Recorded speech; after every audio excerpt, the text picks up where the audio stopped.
Ce mercredi matin, Marin était là, devant la cour d'assises des mineurs de Lyon, pour assister, au moins à l'ouverture, au procès de celui qui a brisé sa vie. C'était le 11 novembre 2016. Marin, 20 ans, alors étudiant en sciences politiques, a été laissé pour mort, dans un bus après avoir été violemment frappé à la tête à coups de béquille. Il avait eu le malheur de prendre la défense d'un couple enlacé qui s'embarrassait sous un abribus dans le quartier de la Part-Dieu, à Lyon. L'agresseur du couple s'était alors retourné contre Marin, après une période de coma puis une série d'opérations.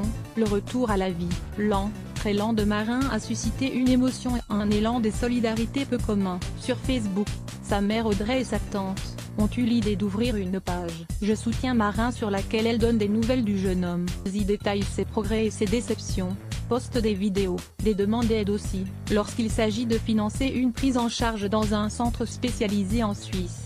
De fastidieuses séances de rééducation depuis quelques mois, Marin réussit à prendre lui-même la plume sur le même compte suivi par près de 200 000 personnes, ou sur Instagram où il poste photos et vidéos de ce qui rythme désormais sa vie. Les fastidieuses séances de rééducation, les sorties au parc de la Tête d'Or, le lancement de l'association La Tête Haute qui l'aide à financer ses soins. Un an que je suis mentalement submergé par mes tocs, que je compte tout. Un an que je subis une sorte d'allergie qui provoque éternuement et démangeaisons à répétition. Un an que je souffre de problèmes de désinhibition.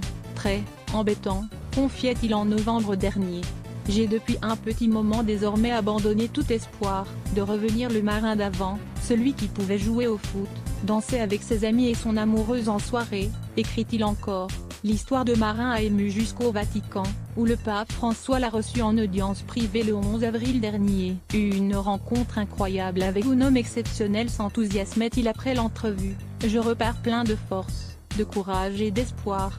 L'agresseur, un jeune homme paumé, déscolarisé. Le procès de l'agresseur de Marin doit durer 3 jours devant la cour d'assises des mineurs. 3 jours d'audience à huis clos car l'agresseur de Marin avait 17 ans au moment des faits. Un jeune homme paumé, déscolarisé, petit délinquant dépendant de l'alcool et des stupéfiants. Il n'a jamais réussi à vraiment expliquer son geste.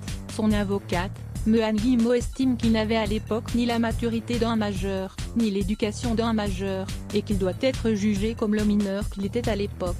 Jugé pour violence avec usage et menace d'une arme suivie de mutilation ou infirmité permanente, il est passible d'une peine de 15 ans de réclusion. La qualification aurait pu être autre quand on voit la violence avec laquelle les coups ont été donnés, regrette me Frédéric Doyer, avocat de Marin et de ses proches. Quand on s'acharne de cette façon, c'est qu'on voulait prendre la vie d'un autre.